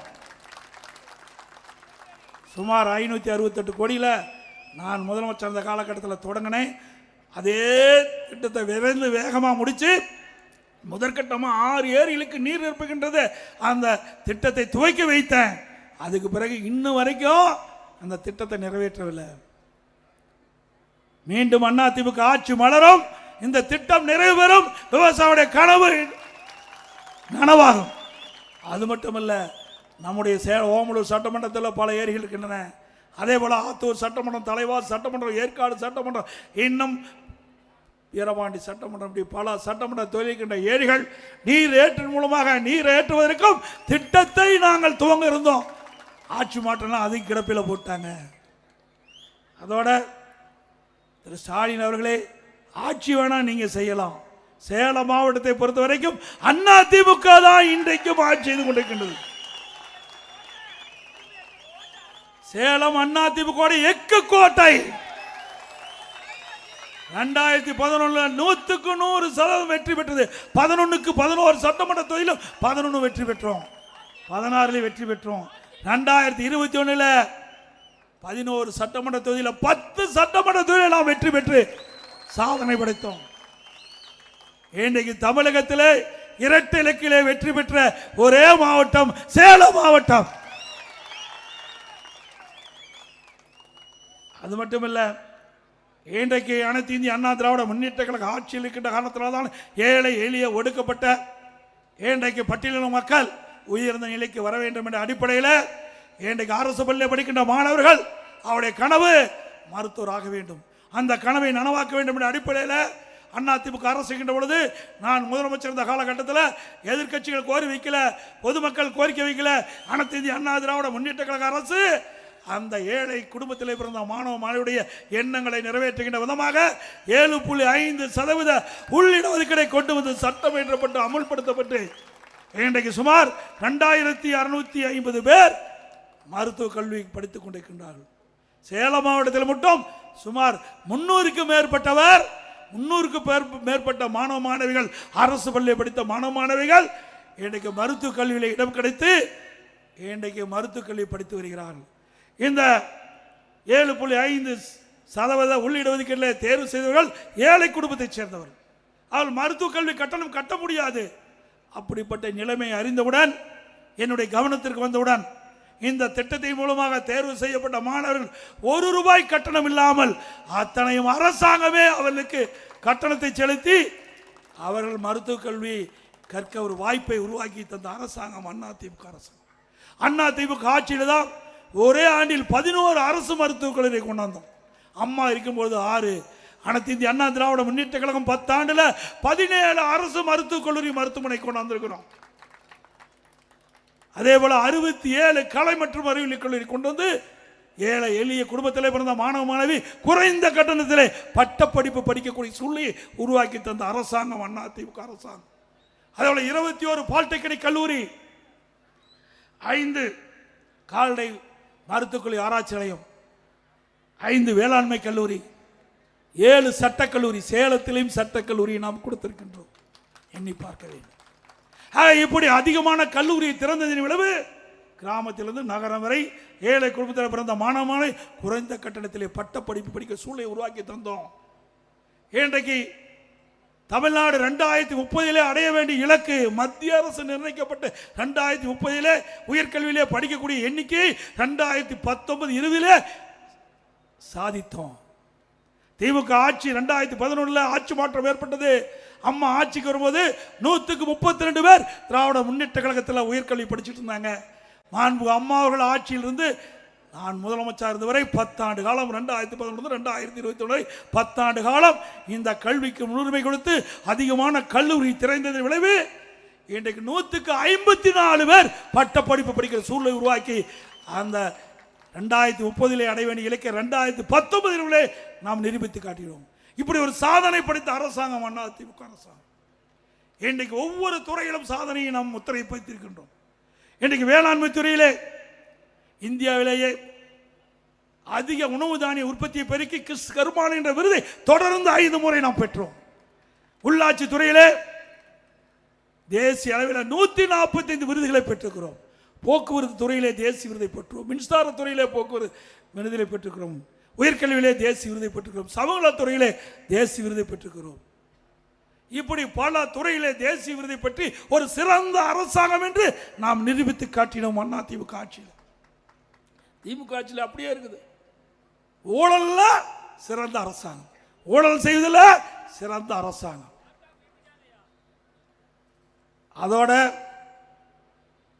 இந்தியாவிலேயே கடன் வாங்குவதில் முதல் மாநிலம் தமிழ்நாடு.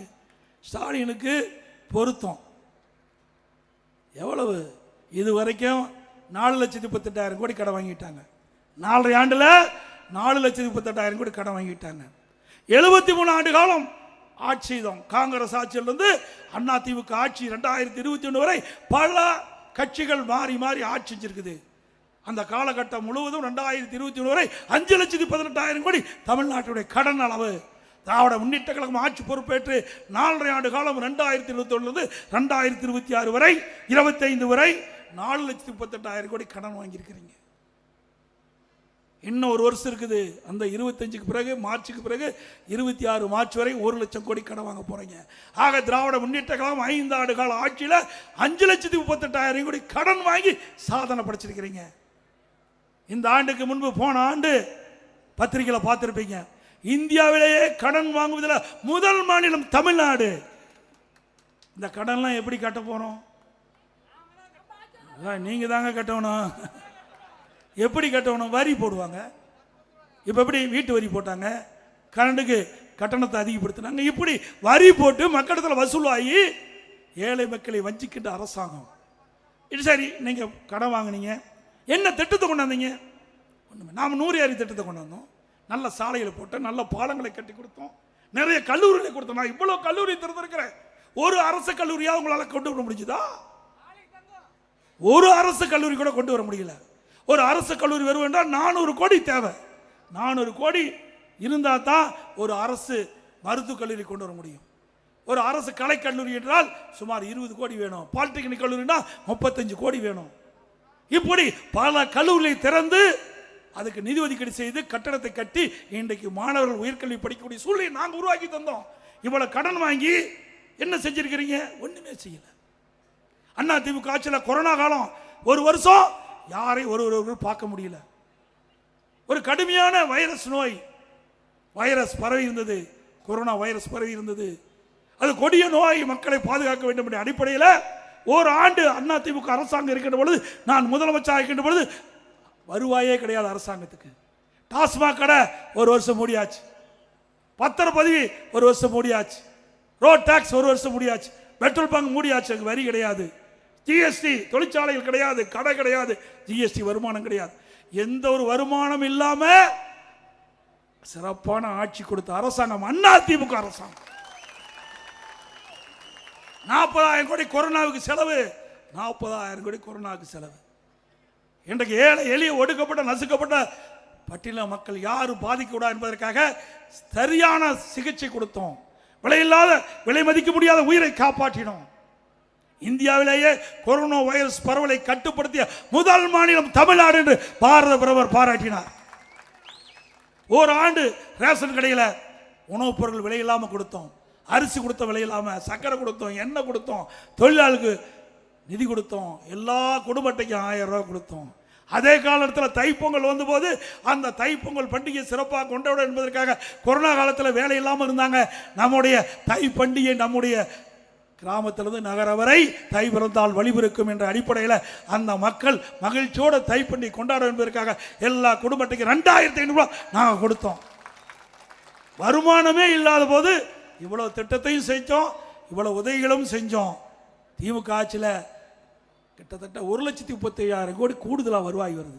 2021 2021 அண்ணா திமுக ஆட்சியில் இருந்த வருவாயை விட 2024-25 நிதிநிலை அறிக்கையில் திராவிட முன்னேற்ற கழக அரசு அந்த நிதிநிலை புத்தகத்தில் தெரிவிச்சிருக்குது. 1,37,000 கோடி கூடுதல் வருவாய். அண்ணா திமுக ஆட்சி விட கூடுதல் வருவாய் 1,37,000 கோடி கூடுதலாக வருவாய் வருது, கடை அதிகமாக வாங்குறீங்க, திட்டம் எதுவும் இல்லை, இந்த பணம் எங்கே? மக்கள் கேட்குறாங்க. இப்படிப்பட்ட அவல ஆட்சி தொடர வேண்டுமா? நீங்க சொல்லுங்க, தொடர வேண்டுமா? அதோட இன்றைக்கு திராவிட முன்னேற்ற கழகம் ஆட்சி வருவதற்கு முன்பு சுமார் 525 அறிவிப்புகள் வெளியிட்டாங்க. இன்றைக்கு முதலமைச்சர் சொல்கிறார், திமுக தேர்தல் அறிக்கையில் அந்த அறிவிப்பில் 98% நிறைவேற்றப்பட்டதா. எங்க நிறைவேறின? நீ நிறைய கிராமத்திலிருந்து வரைக்கும் 100 நாள் வேலை திட்டம் 150 நாளா உயர்த்தினாங்களா? சம்பளம் உயர்த்தினாங்களா? செஞ்ச வேலைக்கே சம்பளம் கொடுக்க முடியல இந்த ஆட்சியில். ஏழை எளிய மக்கள் இன்றைக்கு கிராமத்தில் இருக்கின்ற அந்த 100 நாள் வேலை திட்டத்தில் பணிபுரிந்த பெண் ஊழியர்களுக்கு முறையாக சம்பளம் கூட கொடுக்க முடியல. இன்றைக்கு மத்திய அரசு கிட்ட நாங்கள் வாதாடி போராடி, ஆளுங்கட்சியாக இருந்தாலும் எதிர்கட்சியாக இருந்தாலும் மக்கள் பிரச்சனை வருகின்ற பொழுது மக்களுக்காக குரல் கொடுக்கின்ற ஒரே கட்சி அதிமுக கட்சி.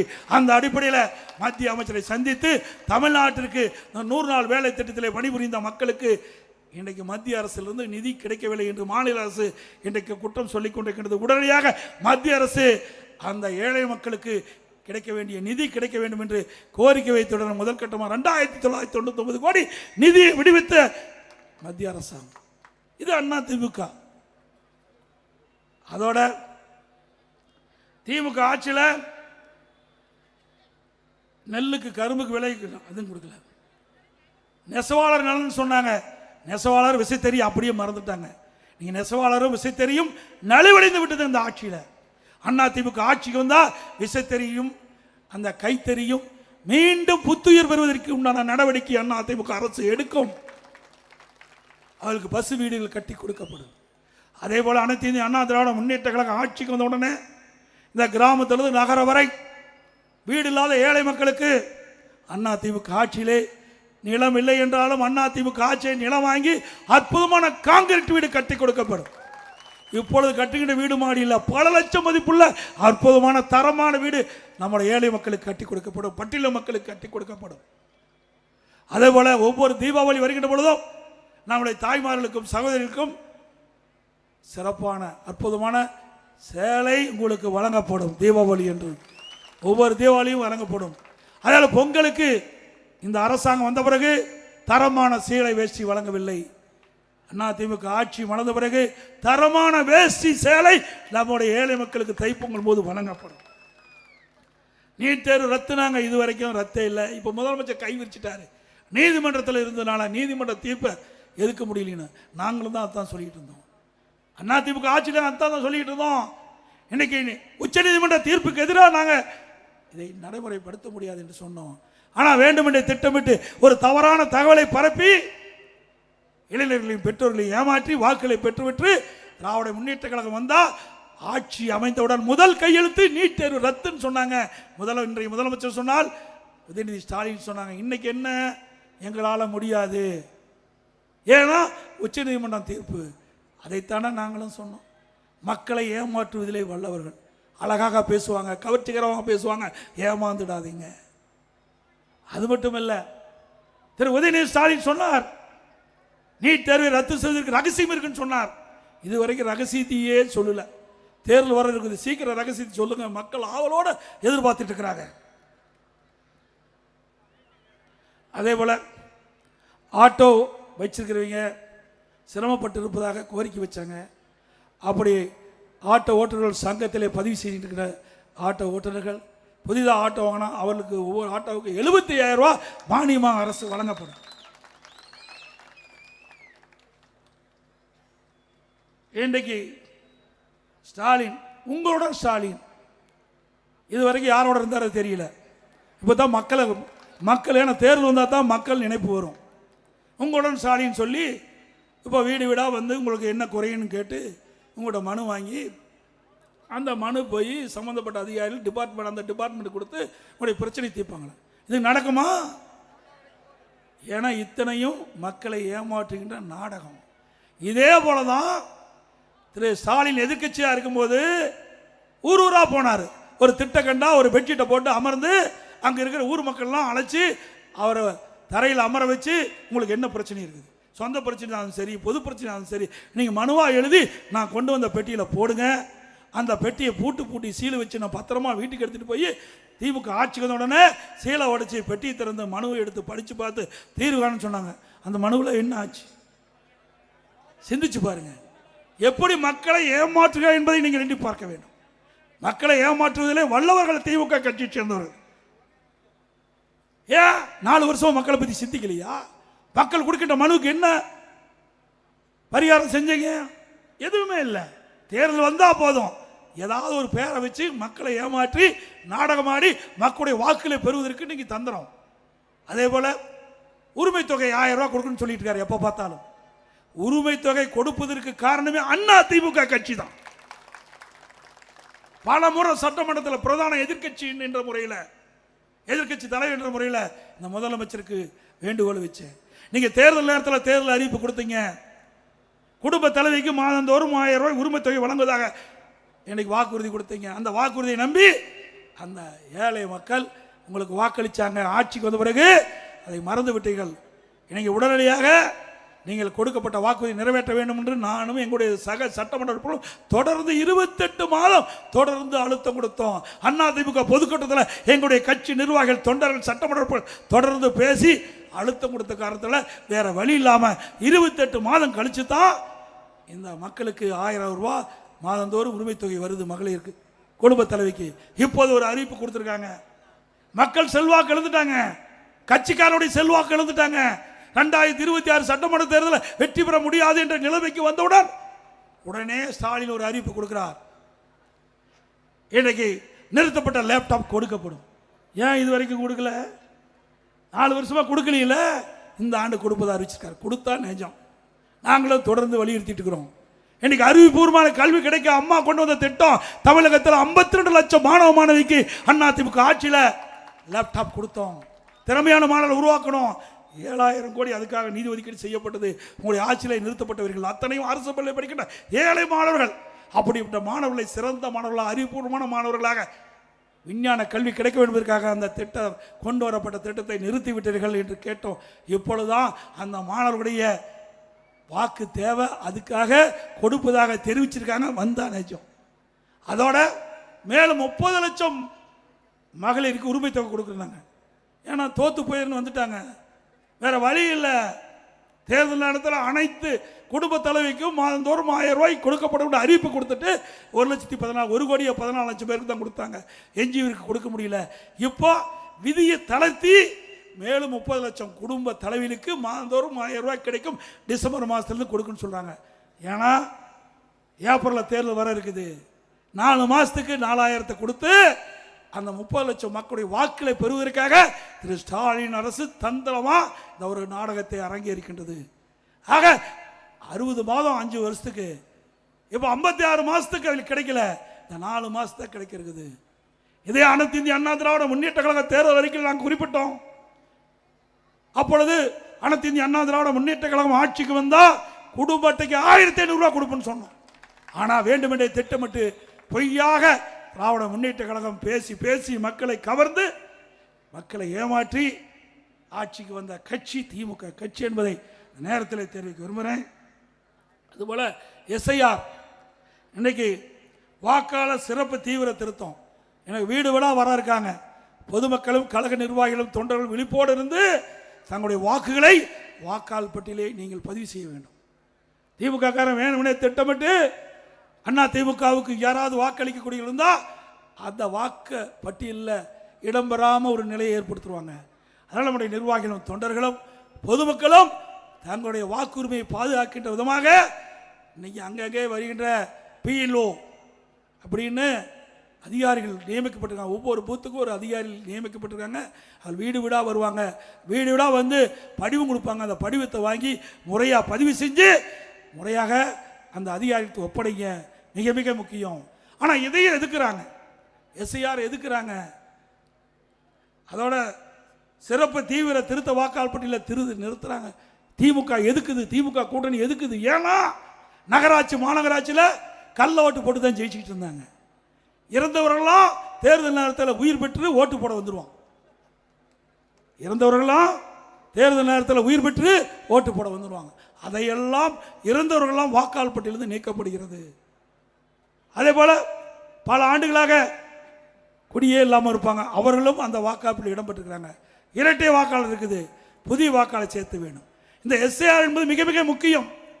போலி வாக்காளர்களை நீக்குவது, தகுதியான வாக்காளர்களை வாக்காளர் பற்றி இடம்பெற செய்வது, அதுதான் எஸ்ஐஆர். அதை ஏன் எதுக்குற? அதில் என்ன ஒன்று கஷ்டம் இருக்குது? ஆளுங்கட்சி திமுக கட்சி, ஆளுங்கட்சி சேர்ந்த அரசு அதிகாரிகள் தான் இன்னைக்கு வீடு வீடாக வர்றாங்க. ஆக இதை நம்ம எதிர்ப்பதை போல ஒரு தோற்றத்தை அறிவிச்சு திமுக கட்சிக்காரன் வீடு வீடாக போயிட்டு இருக்கான். உண்மைதானே? எல்லா இடத்துக்கு வரான்ல. ஒரு பக்கம் எதுக்குறான், ஒரு பக்கம் நம்மளை ஏமாற்றி வீடு வீடாக அவன் மக்களுக்கு அந்த படிவத்தை கொடுப்பதற்கு அவர்களே கொடுப்பதற்கு முயற்சி செய்கிறாங்க. அப்படியெல்லாம் எந்த பிஎல்ஓவும் திமுக கட்சிக்காரன் அந்த படிவத்தை கொடுக்கக்கூடாது. பிஎல்ஓ இன்றைக்கு மாவட்ட நிர்வாகம் தேர்தல் ஆணையம் ஒவ்வொரு பூத்துக்கும் ஒரு அதிகாரி நியமிச்சிருக்கிறாங்க. அவர் தான் படிவத்தை கொடுக்கணும், வாக்காளர்கிட்ட பூர்த்தி செஞ்ச பிறகு வாக்காளர்கிட்ட பெற வேண்டும். இது முக்கியம். நம்முடைய நிர்வாகிகளும் பொதுமக்களும் அதை முறையாக பார்த்து கொள்ள வேண்டும். இல்லாவிட்டால் தில்லுமுள்ளு செஞ்சு நமக்கு விழக்கூடிய வாக்குகளை வாக்காளர் பட்டியலிருந்து எடுத்துருவாங்க. அது இடம்பெறாத ஒரு சூழ்நிலை உருவாக்கிடுவாங்க. அதனால் எஸ்ஐஆர் என்பது மிக முக்கியம். அந்த சிறப்பு தீவிர திருத்த வாக்காளர் பட்டியலை முழுமையாக நம் கழக நிர்வாகிகளும் தொண்டர்களும் பொதுமக்களும் நீங்கள் கவனமாக இருந்து தங்களுடைய வாக்குகளை அந்த வாக்காளர் பட்டியலை சேர்க்க வேண்டும், தங்களுடைய பெயர்களை வாக்காளர் பட்டியலை சேர்க்க வேண்டும் என்று அன்போடு இந்த நேரத்தில் கேட்டுக்கொள்கிறேன். அப்புறம் ஓரணியில் தமிழ்நாடு. இன்றைக்கு ஒவ்வொரு கட்சியும் கட்சியில் உறுப்பினர் சேர்த்துவாங்க. யார் விருப்பப்படுவாங்களோ அந்த விருப்பப்பட்டவர்கள் அந்த கட்சியுடைய படிவத்தை வாங்கி பூர்த்தி செஞ்சு அதை கொடுத்து உறுப்பினரை பெறுவாங்க. ஆனால் திமுகவில் கட்சியுடைய செல்வாக்கு இழந்துட்டாங்க, கட்சிக்காரனுடைய செல்வாக்கு இழந்துட்டாங்க. அதனால ஓரணியில் தமிழ்நாடு பேரை வச்சு வீடு வீடாக கதவை தட்டி அந்த படிவத்தில் எடுத்துகிட்டு போய் இதில் கையெழுத்து போடுங்கன்னு கெஞ்சி கூத்தாடி கையெழுத்து வாங்கி உறுப்பினர் சேர்க்கக்கூடிய அவலநிலை திமுகவுக்கு வந்துட்டு. எப்படி கேவலமான நிலைக்கு போயிட்டு திமுக கட்சி. கட்சிக்காரனுடைய செல்வாக்கு எழுந்துட்டாங்க, பொதுமக்களுடைய செல்வாக்கு எழுந்துட்டாங்க.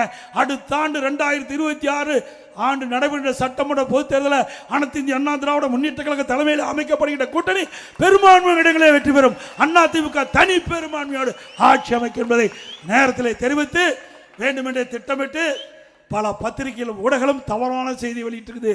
எதையும் நம்ப வேண்டாம். சிறப்பான கூட்டணி அமையும், யாரும் கவலைப்பட வேண்டாம். அது மட்டுமல்ல, திரு ஸ்டாலின் அவர்கள் அவருடைய கட்சி நம்பல, ஸ்டாலின் அவர்கள் சொந்த கட்சி திமுகவை நம்பல, கூட்டணியை நம்பிக்கொண்டிருக்கிறது. அண்ணா திமுக கட்சியை நம்புது, மக்களை நம்புது.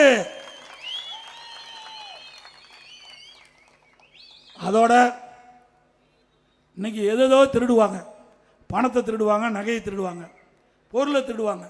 இப்போ என்னன்னா உடம்புல இருக்கிற கிட்னி திருடுறாங்க. நீ உஷாரா இருங்க. யாராவது இங்கே வந்திருக்கிற கழக நிர்வாகிகள், தொண்டர், பொதுமக்கள், உங்கள் உற்றார் உறவினர் நம்பர் யாராவது திமுக கட்சிக்காரன் நடத்துகிற மருத்துவமனைக்கு போயிருந்தீங்களா? நீ போய் ஸ்கேன் பண்ணி பார்த்துங்க, உங்கள் உடம்புல இருக்கிற உறுப்புகள்லாம் உள்ள கரெக்டாக இருக்குதான்னு பார்த்துங்க.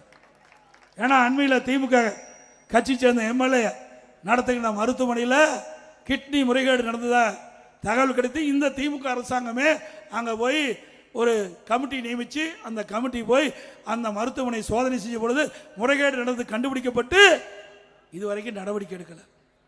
இது மிக மோசமானது என்பதை நேரத்தில் எண்ணி பார்க்க வேண்டும். அதிமுக ஆட்சி வந்த பிறகு முறையாக விசாரிக்கப்பட்டு இப்படி ஏழை எளிய வறுமையில் இருக்கின்ற மக்களை கிட்னியை திருடுகின்ற அந்த நிலை மாற வேண்டும். அந்த கிட்னி திருடுகின்றவர்கள் முறைகேடாக கிட்னியை எடுக்கப்பட்டவர்கள் மீது விசாரிக்கப்பட்டு சட்ட நீதியாக நடவடிக்கை எடுக்கப்படும் என்ற அறிவிப்பை இந்த நேரத்தில் தெரிவித்து, எல்லா முதலமைச்சரும் வெளிநாடு போவாங்க, என்ன முதலீடு ஈர்க்க போவாங்க. நம்ம முதலமைச்சர் ஸ்பெயினுக்கு போனார், அங்கே உலகத்தில் உலக நாடுக்கெல்லாம் போகிறார், பல நாட்டுக்கு போனார், ஸ்பெயினுக்கு போனார், ஜெர்மனிக்கு போனார், அமெரிக்கா போனார், துபாய்க்கு போனார், பல இடத்துக்கு போனார்.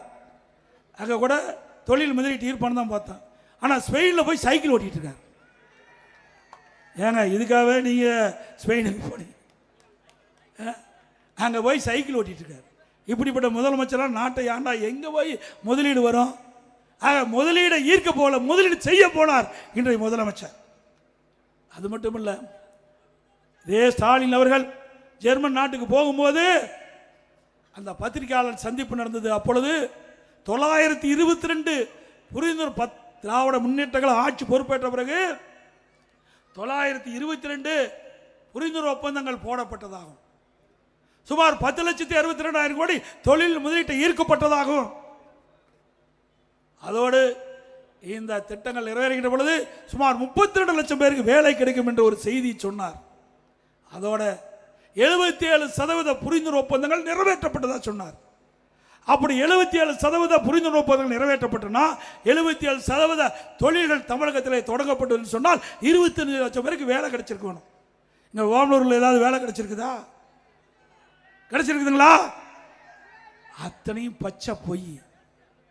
இதெல்லாம் அவர் ஜெர்மன் நாட்டுக்கு செல்கின்ற பொழுது அந்த விமான நிலையத்தில் செய்தியாளர் சந்திப்பில் இப்படிப்பட்ட ஒரு பச்சை பொய்ய சொல்லிய முதலமைச்சர் இன்றைய முதலமைச்சர் ஸ்டாலின் என்பதை நேரத்தில் நினைவு கொள்ள வேண்டும்.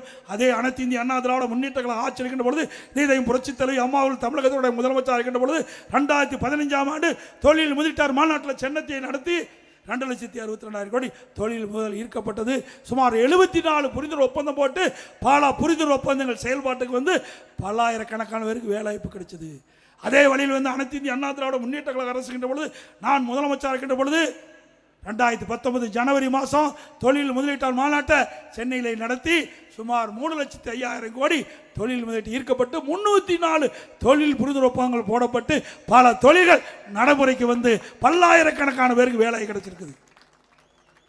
இன்றைக்கு மத்திய அரசு அறிவிப்புப்படி ஸ்டாலின் 10,60,000 தொழில் முதலீட்டு ஈர்த்ததா சொல்றாங்க.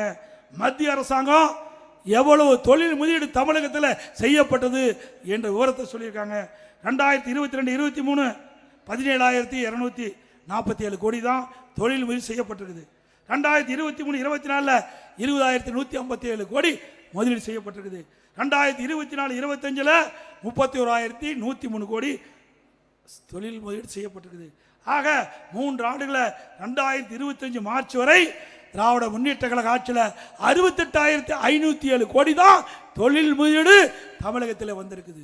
ஆனால் இன்றைய முதலமைச்சர் 10,62,000 கோடி தொழில் 10,62,000 கோடி தொழில் முதலீட்டு ஈர்க்கப்பட்டதாகவும் 77% தொழில்கள் தொடங்கப்பட்டதாகவும் ஒரு அறிவிப்பை கொடுத்திருக்கின்ற எந்த அளவுக்கு மக்களை ஏமாற்றுகிறேன் என்பதை நாம் எண்ணி பார்க்க வேண்டும் என்று நேரத்தில் தெரிவித்து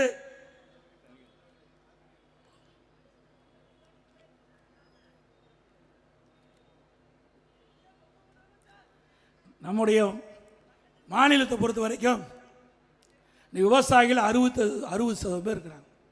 விவசாயத்தை நம்பி இருக்கின்ற மக்கள் 60% பேர், 40% பேர் தொழிலை நம்பி இருக்கின்றாங்க. இந்த 60% மக்களும் அவள் இரவென்றும் பகலென்றும் வெயிலும் மழையும் பொருட்படுத்தாமல் ரத்தத்தை வேர்வையாக மண்ணிலே சிந்து உழைத்து பிழைக்கக்கூடியவர்கள் இந்த 60% மக்கள். நீங்கள் டெல்டா மாவட்டம் போயிருந்தேன். அங்கே குருவை சாகுபடி, அந்த சாகுபடி செய்த அந்த விவசாயிகள் அவருடைய அறுவடை செஞ்சு அந்த நெல்மணிகள்லாம் மூட்டை பிடித்து அங்கே நேரடி கொள்முதலத்தில் வந்து திறந்த வெளியில் அடுக்கி வச்சுருந்தாங்க. 15 நாள் அந்த அரசாங்கம் அந்த கொள்முதல் செய்யவே இல்லை. அதனால் மழை காலத்தில் தொடர் மழையினால் அதெல்லாம் நெல்மணிகள்லாம் மழையில் முளைச்சி அப்படியே நாற்று 4 இன்ச்சு வந்துட்டுது. நான் கேட்டால் இந்த முதலமைச்சரும் உணவுத்துறை மந்திரியும் சொல்கிறாங்க, வேண்டுமென்றே திட்டமிட்டு எதிர்க்கட்சி தலைவர் தவறான தகவலை சொல்கிறார் என்று. நான் நேரடியாக எல்லா கொள்முதல் நிலையத்துக்கு பல கொள்முதல் நிலையத்துக்கு போனேன். தஞ்சாவூர் மாவட்டம், நாகை மாவட்டம், திருவாரூர் மாவட்டம், இப்படி இந்த மாவட்டத்துக்கெல்லாம் நேராக போனேன். மயிலாடுதுறை வரைக்கும் போனேன். திருவாரூர்லேருந்து தஞ்சாவூர், திருவாரூர், நாகப்பட்டினம், மயிலாடுதுறை 4 மாவட்டத்தில் இருக்கின்ற நேரடி கொள்முதலுக்கு சென்று அங்கே என்ன நிலைமைன்னு விவசாயிகிட்ட கேட்டு இருந்தேன். அப்போ விவசாயிகள் கண்ணீர் மல்க சொன்னாங்க, நாங்கள் ஒரு ஏக்கருக்கு 35,000 ரூபா செலவு செஞ்சு பயிர் நடவு செஞ்சு அறுவடை செஞ்சு கொண்டு வந்த நெல்லை முறையாக கொள்முதல் செய்யலை. இங்கே நெல்லெல்லாம் முளைச்சி போச்சு. இன்னைக்கு தொடர் மழையில் காரணமாக நெல் குவியலாக குவிச்சு வச்சிருக்கிறோம். அந்த நெல்லெல்லாம் அவிஞ்சு போச்சுன்னு எடுத்து காட்டினாங்க. இந்த அரசாங்கம் நேரடியாக கொள்முதல் நிலையத்தில் கொள்முதல் செய்யாத கணத்தில் பல்லாயிரக்கணக்கான விவசாயிகள் இன்றைக்கு கண்ணீர் மல்க தன் உழைத்த நெல்லையெல்லாம் விற்க முடியாத அவலங்களை இந்த ஆட்சியில் ஏற்பட்டுகின்றது. இதற்கெல்லாம் முடிவு கேட்கின்ற தேர்தல் 2026 சட்டமன்ற தேர்தல் என்பதை நேரத்தில் தெரிவித்து இந்த சேலம் மாவட்டத்திலே இன்றைக்கு ஓமலூர் சட்டமன்ற தொகுதியிலே அனைத்து இந்திய அண்ணா திராவிட முன்னேற்ற கழகத்துடைய கட்சியுடைய தொடக்க விழா மிகச் சிறப்பாக எழுச்சியாக இந்த பகுதியே ஓமலூர் பேரூராட்சி குளிக்கின்ற அளவுக்கு மக்கள் வேணும். கிட்டத்தட்ட 1.5 மணி நேரம் நான் பேசிட்டேன். 1.5 மணி நேரம் இங்கேயே அமர்ந்து நாட்டில் என்ன பிரச்சனை அதை முழுமையாக தெரிந்து கொண்டவர்கள் அத்தனை பேரும் நாட்டு மக்களுக்கு எடுத்து சொல்ல வேண்டும். இந்த ஆட்சியுடைய அவலங்களை மக்களுக்கு தெரிய வைக்க வேண்டும். இது மக்களோட ஆட்சி மிக விரைவாக அகற்றப்பட வேண்டும். அதற்கு அத்தனை பேரும் நீங்கள் துணை வேண்டும் என்று நேரத்தில் கேட்டு, மக்களை காப்போம், தமிழகத்தை மீட்போம், மக்களை தமிழகத்தை மக்களை தமிழகத்தை மக்களை தமிழகத்தை பை பை ஸ்டாலின். நன்றி, வணக்கம். மிகச் சிறப்பாக எழுச்சியாக இந்த தொடக்க விழா பொதுக்கூட்டத்தை நடத்திய மாவட்ட செயலாளர்களுக்கும் ஆரிமத்தொகை சட்டமன்ற உறுப்பினர்களுக்கும் நன்றி தெரிவித்து, அவரோடு இணைந்து பணியாற்றிய ஒன்றிய நகர பேரூராட்சி கழக நிர்வாகிகள் அத்தனை பேருக்கும் நன்றி தெரிவித்து, இங்கே வருகின்ற அத்தனை நல்ல உள்ளங்களுக்கும் நன்றி, வணக்கம்.